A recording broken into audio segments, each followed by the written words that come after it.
बिस्मिल्लाहिर्रहमानिर्रहीम, अस्सलाम वालेकुम। पाकिस्तान और दुनिया भर में देखने और सुनने वालों को अब्दुल कादिर का सलाम। पाकिस्तान में 6 अगस्त की रात है। कल पाकिस्तान तहरीक इंसाफ या सुहेल अफरीदी की जानिब से पेशावर जलसे में इस्लामाबाद कॉल का जो ऐलान किया गया, उसके इब्तदाई 3 नताइज सामने आए हैं। 24 घंटे का भी वक्त अभी नहीं गुजरा, लेकिन 3 नताइज उसके सामने आए हैं। पहला अवामी सतह पर जो रद्द-ए-अमल है, दूसरा फैमिली की सतह पर जो रद्द-ए-अमल है, और तीसरा हुकूमत की जानिब से जो पहला जवाब। और ये थोड़ा सा हौसला अफजा है। इसके बारे में ज़रा तफसीलात आपके सामने रखते हैं। दूसरी जानिब इस्लामाबाद हाई कोर्ट में आज बहुत ही अहम नोयत के 2 केसेस की समाअत हुई है। एक इमरान खान की कैद तन्हाई ख़त्म करने से मुतालिक केस की समाअत थी। आज बड़े दिलचस्प आर्गूमेंट हुए हैं। इमरान खान के सेल में क्या हो रहा है, अडयाला जेल के सुप्रीडेंट क्या बता रहे हैं, वर्सेस सलमान सफदर के ज़बरदस्त दलाइल, जिसमें उन्होंने अदालत को कुछ तजावीज़ भी दी हैं कि इमरान खान और बुशरा बीबी को इकट्ठा कर दिया जाए, और भी काफ़ी सारी तजावीज़ दी हैं। और ये बताया कि जो अडयाला जेल के सुप्रीडेंट बता रहे हैं अपनी रिपोर्ट में, ये कैसे हक़ाइक़ के बरक्स है। उन्होंने बताया कि वो जब इमरान खान से मुलाकात करने गए तो 65 मिनट की मुलाकात में 59 मिनट तक या 55 मिनट तक गालबन इमरान खान अपनी कैद तन्हाई से मुतालिक जो मुश्किलात थे उनका जिक्र करते रहे। और जो रिपोर्ट अडयाला जेल के हुकाम की जानिब से भेजी गई है वो हक़ाइक़ से कैसे बरक्स है, और साथ में उन्होंने 10 तजावीज़ दी हैं। एक एक करके सारी आपके सामने रखते हैं, लेकिन पहले ज़रा सा आ जाइए कल के जलसे के फॉलो अप पे थोड़ी सी बात करते हैं, क्योंकि अब तकरीबन 24 घंटे मुकम्मल होने वाले हैं। तो जो इब्तदाई रद्द-ए-अमल आ रहा है उसके ऊपर बात करते हैं। पहला रद्द-ए-अमल तो अवामी सतह पे आ रहा है कि 1 महीना और 22 दिन का जो वक्त दिया गया, कुछ लोगों को लगता है कि ये बहुत ज़्यादा वक्त है, और क्या इतने टाइम तक इमरान खान कैद तन्हाई की जो मुश्किलात हैं वो बर्दाश्त करते रहेंगे। पहला जवाब ये है, लेकिन मेजॉरिटी जो है वो अंडरस्टैंड कर रही है कि अगर आपको किसी बड़ी कॉल की तैयारी करनी है तो ऐसा मुमकिन है, या पीटीआई के अंदर के इस टाइम के वो हालात नहीं हैं कि फ़ौरी तौर पे ये कॉल अनाउंस की जाती है, क्योंकि हम इनको कवर भी करते हैं, आसपास देख भी रहे हैं क्या एनवायरनमेंट चल रहा है।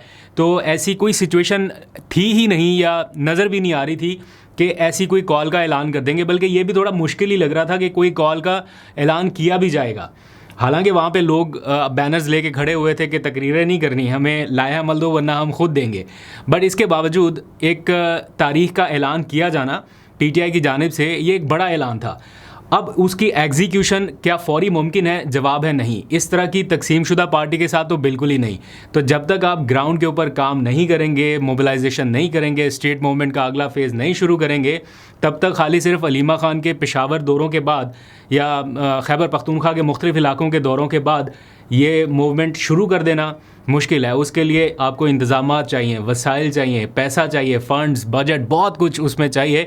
तो 1 महीना 22 दिन जो टाइम दिया गया है, मेरा ख्याल है उन्हीं तैयारियों के लिए है। कुछ लोगों का जेन्युइन कंसर्न ये है कि पिछले 1 साल से आप क्या कर रहे थे? आपके पास इतना वक्त था, तो क्या पिछले 1 साल में तैयारी नहीं हो रही थी? और दूसरा ये कि क्या ये टाइम जो आपने गेन किया है, ये हुकूमत को टाइम दिया गया है? इस तरह की चीज़ें आ रही हैं। बहरहाल दूसरा रिएक्शन उनकी इमीडिएट फैमिली की तरफ से आया, और उनका एक मुख्तसर सा आज बयान हमने सुना। तो उनको ये लगता है कि जो टाइम दिया गया ये नहीं दिया जाना चाहिए था। इसका मतलब ये है कि इमरान खान को इंतज़ार कराया जा रहा है। अलीमा खान ने आज इस्लामाबाद हाई कोर्ट में इसका इजहार भी किया, और साथ ही जब जर्नलिस्ट ने उनसे पूछा क्या आपसे इस बारे में कोई मुशावरत नहीं हुई, तो उन्होंने कहा कि नहीं, हम इन चीज़ों में नहीं पड़ते, हमसे कोई मुशावरत नहीं हुई। 27 सितंबर की डेट दी गई, इस पर क्या कहेंगे? इमरान खान इंतज़ार कर रहे हैं, इमरान खान को इंतज़ार करवा रहे हैं ना, और किसके लिए? हमें तो खुद ही समझ आई कि क्यों। आपसे मैडम कोई मुशावरत नहीं की गई थी इस हवाले से? हम नहीं डिस्कस कर सकते। यानी वो मुतमिन नहीं है कि 1 महीना 22 दिन का क्यों टाइम दिया गया, यानी इमरान खान को इतना लंबा इंतज़ार कराया जा रहा है, ये उन्हें लगता है। अच्छा, तीसरा रद्द-ए-अमल जो है वो हुकूमत की सतह पर आया, और पहला नतीजा जो इस सारे मंजरनामे का थोड़ा सा कदरे पॉजिटिव एस्पेक्ट अगर बात की जाए, तो आज हुकूमत और पीटीआई के लोग आमने सामने बैठे, एक ही टेबल के ऊपर स्पीकर चैम्बर में इकट्ठे हुए, और उसका जो मुख्तसर सी मालूमात अभी तक हम तक पहुंची हैं, उसमें मुज़ाकरात को फ़ौरी और जल्द शुरू करने के हवाले से ही बातचीत हुई है कि दोनों तरफ से अगर संजीदा माहौल रखा जाए तो मुज़ाकरात को आगे बढ़ाया जा सकता है। पीटीआई का कैंप ये समझता है कि हुकूमत मुज़ाकरात के लिए संजीदा नहीं है। हुकूमत इल्ज़ाम लगाती है कि पीटीआई संजीदा नहीं है, चूँकि शहबाज शरीफ की एक ऑफ़र ऑलरेडी बतौर प्राइम मिनिस्टर टेबल पे मौजूद है, लेकिन पीटीआई उसका जवाब नहीं दे रही। बट इनके कंसर्न भी जेन्युइन है कि जब हम कोई एक छोटी सी भी डिमांड रखते हैं कि हमें मुज़ाकरात को आगे बढ़ाने के लिए इमरान खान से मुलाकात कराएं, तो वहाँ पर आके हुकूमत की बस हो जाती है, वो मुलाकात नहीं कराते। तो जेन्युइन कंसर्न पीटीआई की साइड पे भी मौजूद है। उनको मुज़ाकरात की टेबल पे बिठाने के लिए हुकूमत को कुछ ना कुछ यकीन दहानी या कम अज़ कम इतना तो उनको रियलाइज़ कराना पड़ेगा कि हाँ हमारे पास इख्तियारात हैं या हम मुलाकात करा सकते हैं, या और बहुत सारी चीज़ें, कुछ तो कॉन्फिडेंस बिल्डिंग मेजर करना पड़ेगा। बहरहाल ये 3 इब्तदाई नताइज मौसूल हुए हैं। आप अपनी राय का इजहार कीजिएगा कि क्या ये टाइम जो गेन किया गया है ये बहुत ज़्यादा है या तैयारियों के लिए ठीक है। अपनी राय ज़रा कमेंट सेक्शन में बताइएगा। दूसरी जानिब अगर जलसे की बात की जाए तो जो उसके बाद के विजुअल्स हमारे सामने आए हैं, कल तो इतनी फौरी उसको जज करने की पोजीशन में नहीं थे, लेकिन एक बात तय है कि जिसने भी जलसागाह का इंतखाब किया उसने कोई दलेराना फ़ैसला नहीं किया, इसलिए कि जलसागाह थोड़ा कदरे छोटा रखा गया। और शायद ये हो कि पता नहीं इतनी बड़ी तादाद में लोग आए ना आए, पीटीआई का जलसा हो तो उनको अंडर एस्टिमेट नहीं करना चाहिए था, ख़ास तौर पे एक ऐसे वक्त में जब इमरान खान के नाम पे, हाँ अगर सुहेल आफरीदी अपने तौर पे जलसा करें तो शायद उन्हें ये डाउट रहे या पीटीआई की बाकी लीडरशिप को, बट जब आप इमरान खान के नाम पे जलसा कर रहे हैं और उनके लिए लाहे अमल देने जा रहे थे तो फिर तो पब्लिक ने आना ही आना था। और मैं जिस तरह की फुटेजेस देख रहा था कल पूरा दिन, मतलब एक एक रैली में या एक एक जगह से इतनी बड़ी तादाद में लोग निकल रहे थे, ये तो आराम से जलसागाह भर जाना था। फिर कुछ विजुअल्स मौसूल हुए जिसमें दिखाया जा रहा था कि जलसागाह के बाहर भी बड़ी तादाद में लोग मौजूद थे उस टाइम पे जब जलसा हो रहा था। तो इतनी बड़ी तादाद में लोग तो पहुंच ही नहीं पाए जलसागाह के अंदर, तो एक मैसिव क्राउड आसपास ज़रूर मौजूद रहा। अच्छा, अब आगे आ जाइए ज़रा। आज इस्लामाबाद हाई कोर्ट में 2 बहुत ही अहम केसेस की समाअत थी। एक हुकूमत और प्रेसिडेंसी के दरमियान कुछ मामला चल रहा है एडिशनल जजेस की तैनाती के हवाले से। सदर ने उसकी समरी रोक रखी है, उसकी मंजूरी नहीं दी जा रही और मामला चला गया इस्लामाबाद हाई कोर्ट में। तो दिलचस्प सूरत पैदा हुई, आज उसके ऊपर भी समाअत थी। ये कहा जा रहा है अदालत से कि आप सदर को हिदायत जारी करें कि वो जजेस की समरी के ऊपर दस्तखत कर दें। क्या ऐसा पॉसिबल है या नहीं, आज अदालत में क्या हुआ इसके ऊपर थोड़ी देर में बात करते हैं। लेकिन पहले इमरान खान की कैद तन्हाई के हवाले से आज बहुत अहम प्रोसीडिंग थी। जस्टिस खादिम हुसैन सोमरू साहब, उनकी अदालत में ये केस लगा हुआ था। गुज़िश्ता रोज़ अडयाला जेल के जो सुप्रीडेंट हैं उन्होंने एक रिपोर्ट जमा कराई थी जिसमें उन्होंने बताया कि पीटीआई का या अलीमा खान का ये इल्ज़ाम गलत है कि इमरान खान को कैद तन्हाई में रखा जा रहा है, उनको ये फैसिलिटीज़, और वो मैंने भी कल के व्लॉग में शामिल किया था। वो पूरी फैसिलिटीज़ जिस तरह से बताया जा रहा था कि इनको 3 डॉक्टर्स चेक करते हैं, इनको खाने के लिए एक मुशक्ति दिया गया है और 7 सेल्स पर मुश्तमिल एक वॉकिंग ट्रैक है, इनको एक्सरसाइज दी गई है। बट वो जिन फैसिलिटीज़ का जिक्र किया जा रहा था वो निगेट नहीं कर पा रही थी अलीमा खान या इमरान खान के वकला के उन कंसर्न्स को जिसमें कहा जा रहा था कि उन्हें कैद तन्हाई में मुसलसल रखा जा रहा है। बहरहाल आज इस केस की समाअत शुरू हुई तो नायब हुकाम भी मौजूद थे, इसमें अटॉर्नी जनरल भी थे, अडयाला जेल के सुप्रीडेंट भी थे, इमरान खान के वकला, फैमिली और बहुत सारे लोग। तो इसमें जस्टिस खादिम हुसैन सोमरू साहब ने जो सलमान सफदर हैं इमरान खान के वकील, उनसे कहा कि आप तजावीज़ बताइए कि इसका हल क्या है, क्या होना चाहिए। तो उन्होंने कोई तकरीबन 10 के करीब तजावीज़ जो हैं वो सामने रखी हैं अदालत के कि अगर इनके ऊपर अमल दरामद हो जाए तो फिर काफ़ी हद तक उनकी शिकायत का अजाला हो सकता है। ऑल्दो के बहुत सारे मराहल अभी भी बाकी हैं, लेकिन ये 10 तजावीज़ उन्होंने दी। मैं जल्दी से आपके सामने रख देता हूँ। सलमान सफदर ने अपने दलाइल में सबसे पहले तो अडयाला जेल के सुप्रीडेंट की जानिब से जो रिपोर्ट जमा कराई गई थी उसको मुस्तरद कर दिया और कहा कि जब उनकी इमरान खान से मुलाकात हुई थी सुप्रीम कोर्ट के हुक्म पर, तो 65 मिनट की मुलाकात में तकरीबन 55 या 59 मिनट तक इमरान खान ने अपने कैद तन्हाई के हवाले से जो मुश्किलात हैं उनका जिक्र किया। उन्होंने बताया कि इमरान खान की जानिब से उन्हें बताया गया कि 22 घंटे तक, यानी 24 में से 22 घंटे तक वो बिल्कुल तन्हा होते हैं, किसी से बात भी नहीं कर पाते, और उनके कमरे में, उनके सेल में जो टीवी लगा हुआ है वो सिर्फ चलता है, ऑन होता है, उसके ऊपर चैनल कोई नहीं आता। ये बात पहले नहीं मालूम थी, लेकिन अभी बताया गया कि उसके ऊपर चैनल ही कोई नहीं आता। तो आज इस्तदा ये की गई। आप इमेजिन करें कि हाई कोर्ट के फोरम पर इमरान खान के लिए रिलीफ क्या मांगा जा रहा है कि उनके टीवी के ऊपर एक चैनल लगा दें, कोई भी लगा दें, कोई सा भी चैनल लगा दें, लेकिन एक चैनल लगा दें जो चलता रहे, सो वो देख सके, उनका टाइम कम से कम गुजर सके। ये फैसिलिटी मांगी जा रही है, ये रियायत मांगी जा रही है एक साबिक वज़ीर आज़म के लिए। फिर ये भी मुतालबा किया गया कि एक आज़ाद कमीशन जो है वो बना दिया जाए, 3 वकला का, बिल्कुल आज़ाद वकला हों, वो जाएँ, जाके इमरान खान से मुलाकात करें, उनका इंटरव्यू करें, इमरान खान साहब से भी मिलें, उनकी अहलिया से भी मिलें, और वापस आके रिपोर्ट आपको जमा कराएं और जाके ख़ुद भी मुआयना कर लें कि क्या वाकई उनको फैसिलिटीज़ दी जा रही हैं या नहीं।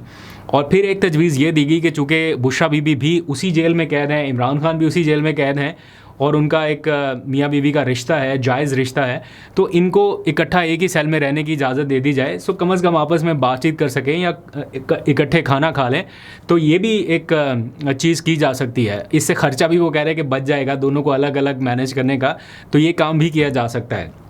और फिर कुछ और उन्होंने तजावीज़ दी कि इमरान खान साहब को कम से कम किताबें जो हैं वो फ़राहम कर दी जाएं। बल्कि अडयाला जेल के सुप्रिटेंडेंट बता रहे थे कि उन्होंने इस हफ़्ते इमरान खान को 9 किताबें भी फ़राहम की हैं और 2 अखबारात के मेरा ख्याल डॉन और एक्सप्रेस ट्रिब्यून का उन्होंने जिक्र किया कि ये अखबारात भी इमरान खान तक पहुंचाए जाते हैं। अडयाला जेल के सुप्रिटेंडेंट कुछ भी आगे क्लेम कर दें, बट उसको वेरीफाई भी तो किया जाना है ना किसी सोर्स से। हो सकता है वो ठीक कह रहे हो, लेकिन उसको वेरीफाई कौन करेगा? तो इसलिए वो कह रहे हैं कि एक इंडिपेंडेंट वकला का पैनल जाए जेल में, जाके इमरान खान से मुलाकात कर ले और वापस आके रिपोर्ट आपको जमा करा दे। फिर उन्होंने मुतालबा किया कि इमरान खान के बेटों से उनकी जो टेलीफोनिक गुफ्तगू है वो काफ़ी अरसे से रुकी हुई है। जैसे ये मुलाकातें नहीं हो रही ना, वैसे उनके बेटों से उनकी गुफ्तगू भी नहीं हो पा रही। तो कम से कम हफ्ते में एक मरतबा उनके बेटों से उनकी फ़ोन पर बात करा दी जाए। और साथ में उन्होंने फिर आखिरी एक मुतालबा किया, थोड़ा सा वो कह रहे हैं कि ज़ाती नौयत का है, लेकिन मेरी जो पहले मुलाकातें होती थी वो भी बंद कर दी गई, तो मुझे क्यों निकाला गया उन मुलाकातों से, वो शिकवा कर रहे थे। तो अदालत से उन्होंने कहा कि मेरी मुलाकातें भी बहाल कराएं और फैमिली को कैसे भूल सकता हूँ, अलीमा खान उनकी बहन है, उनकी भी मुलाकातें जो हैं उनसे बहाल कर दी जाएं, वो जाके अपने भाई को देख सकें। तो ये उन्होंने सारे मुतालबात सामने रखे कि इस तरह से उनकी कैद तन्हाई वाला जो सारा एलिमेंट है वो ख़त्म हो सकता है। और सबसे इम्पॉर्टेंट उन्होंने कहा कि उनकी आँख का जो इशू है उसकी ताज़ा तरीन मेडिकल रिपोर्ट जो है वो मंगवाई जाए और देखा जाए कि उनकी आँख की कंडीशन कैसी है, क्या वो रिकवर हो रही है या उससे भी ज़्यादा वर्स कंडीशन पे चला गया। इस बारे में उनके पास कोई ताज़ा मालूमात नहीं है। तो ये आज पूरा एक मुद्दा जो है वो अदालत के सामने रखा गया। लेकिन इंटरेस्टिंगली जो नैब के प्रोसिक्यूटर थे वो प्लस अडयाला जेल के हुकाम और जो सरकारी वकला वगैरह मौजूद थे वहाँ पर, उनकी जानिब से ये कहा गया कि ये जो तजावीज़ पेश की जा रही हैं ये तजावीज़ नहीं है, ये गैर कानूनी मशवरे हैं, इनके ऊपर अमल दरामद नहीं होना चाहिए। बल्कि उन्होंने तो कहा कि इस दरख्वास्त की समाअत ही नहीं होनी चाहिए, ये काबिल समाअत ही नहीं है, इसकी समाअत नहीं होनी चाहिए थी। बहरहाल जस्टिस खादम सोमरो साहब ने इस मामले पर ये कहा कि हम फ़ैसला महफूज कर रहे हैं, अब हम इसके ऊपर ऑर्डर जारी करेंगे। अब क्या ऑर्डर जारी करेंगे, उन्होंने तजावीज़ दोनों साइड से सुन ली हैं। अडयाला जेल के सुपरिटेंडेंट ने अपनी रिपोर्ट जमा करा दी कि ये फैसिलिटीज़ उनको हम दे रहे हैं being a better class prisoner. दूसरी जानिब सलमान सफदर ने तजावीज़ दे दी हैं कि जनाब ये जो रिपोर्ट जमा कराई गई है ये हक़ाइक़ के बरक्स है, हमारी ये तजावीज़ है। अब अदालत ने उसके ऊपर कोई ऑर्डर जारी करना है, हो सकता है आज रात तक या कल या परसों किसी टाइम वो ऑर्डर आ जाए, फिर उसके ऊपर भी बात करेंगे। इसी इस्लामाबाद हाई कोर्ट में एक और बहुत ही इंटरेस्टिंग केस आज ज़ेरे समाअत आया और वो केस था एडिशनल जजेस की तैनाती के हवाले से। आपको पता है कि कुछ मज़ीद एडिशनल जजेस इस्लामाबाद हाई कोर्ट में या मुख्तलिफ़ अदालतों में तैनात करने हैं, उसकी समरी जो है वो ऐवान सदर भेजी गई है जरदारी साहब के पास। लेकिन आसिफ जरदारी ने फ़िलहाल तक वो समरी रोक रखी है, उसके ऊपर साइन नहीं किए, जिसकी वजह से ना तो एडिशनल जजेस तैनात हो पा रहे हैं और ना ही जो पहले से तैनात किए गए एडिशनल जजेस हैं वो मुस्तकिल हो पा रहे हैं, यानी उन्होंने वो अपना काम भी कंटिन्यू नहीं रख सकते। इसका पस मंज़र क्या है मैं उसकी बहस में नहीं जाता, वो एक कंट्रोवर्शियल सा इशू हो जाता है। लेकिन ये इस टाइम एक ऐसी सिचुएशन पैदा हुई जिसके बायस कुछ वकला अदालत से चले गए। अदालत जाके उन्होंने रजू कर लिया कि जनाब प्रेसिडेंट को पाबंद किया जाए कि वो इस समरी को साइन करें। अब आप इमेजिन करें कि उस प्रेसिडेंट को पाबंद करने का कहा जा रहा है जिसके दस्तखत से जजेस जो हैं वो अदालत पहुंचेंगे, और उस प्रेसिडेंट को जिसको इस्तिस्ना भी मिल चुकी है। तो अगर लेट्स सपोज अदालत पाबंद बना भी दे और वो नहीं करते तो उनके खिलाफ क्या कार्रवाई हो सकती है, क्योंकि उनके पास तो इस्तिस्ना है, ना कोई कानूनी कार्रवाई हो सकती है, ना कोई उनको अदालत तलब कर सकती है, उनको सदारती इस्तिस्ना मौजूद है। और अगर ये मामला आईनी अदालत चला जाता है, लेट्स सपोज कि यहाँ से निकल के आईनी अदालत जाता है, तो क्या वहाँ से कुछ हो सकता है? सेम सिचुएशन रहेगी, उनके पास वो इस्तिस्ना मौजूद है। तो ये जो जजेस की तैनाती के मामले को लेकर एक कॉम्प्लिकेटेड सिचुएशन पैदा हुई है, ये इतनी आसान नहीं है, या इतना कोई इसको समझने के लिए कोई बहुत रॉकेट साइंस भी नहीं चाहिए और इतना आसान भी नहीं है। बस कुछ लोग बताते हैं कि जो जरदारी साहब चाहते थे जजेस की तैनाती के मामले पर वैसा नहीं हो रहा, पीपल्स पार्टी जैसा चाहती थी शायद वैसा नहीं हो रहा, तो इसलिए थोड़े से मामलात ख़राब नज़र आ रहे हैं। देखते हैं आगे चल के इस पर क्या होता है। आज इसके ऊपर इब्तदाई समाअत जो है वो हुई है, इसके काबिल समात होने या ना होने से मुतालिक फ़ैसला महफूज किया गया है। वो फ़ैसला भी जल्द जारी हो जाएगा तो आपको अपडेट करेंगे। मुझे मुश्किल लगता है कि इस दरख्वास्त को इंटरटेन किया जाए या ये काबिल समात हो, क्योंकि जैसे ही दायर हुई फ़ौरन समात के लिए मुकर्रर होगी, इसके ऊपर कोई एतराज़ भी नहीं हुआ, कुछ भी नहीं हुआ, तो लोगों का माथा ज़रा ठनका कि ये कैसे आ गई इधर दरख्वास्त। लेकिन इन द लॉन्गर रन मुझे लगता है कि इसको इंटरटेन शायद ना किया जाए और ये कहा जाए कि जवाब तलब कर ले या हुकूमत के हवाले से कि हुकूमत क्या करने जा रही है, इस तरह की कुछ चीज़ हो सकती है। बहरहाल आपको अपडेट करते रहेंगे। अभी तक के लिए इतना ही, बल्कि जाते जाते एक ख़बर ये कि सलमान अकरम राजा साहब ने आज एक अच्छा काम किया। वैसे अच्छे काम करते रहते हैं, शरीफ आदमी है वो। जो आज अप्रिशिएट करने वाला काम है वो ये कि कल लाहौर में एक जर्नलिस्ट हैं नातिक रेहान, वो कल कवरेज कर रहे थे ये 5 अगस्त के इवेंट के हवाले से, तो पंजाब पुलिस के हत्थे चढ़ गए। वो काफ़ी मारपीट हुई उनके साथ, बड़ा तशद्दुद हुआ उन पे। पहले उनको इब्तदाई तौर पे गिरफ़्तार किया गया, बाद में रिहा कर दिया गया। सारे वहाँ पे मौजूद लोग बताते रहे कि जर्नलिस्ट है, जर्नलिस्ट है, जर्नलिस्ट है, लेकिन पुलिस एहलकारों ने नहीं सुनी। बाद में जब रियलिटी का पता चला तो फिर उन्हें रिहा कर दिया गया।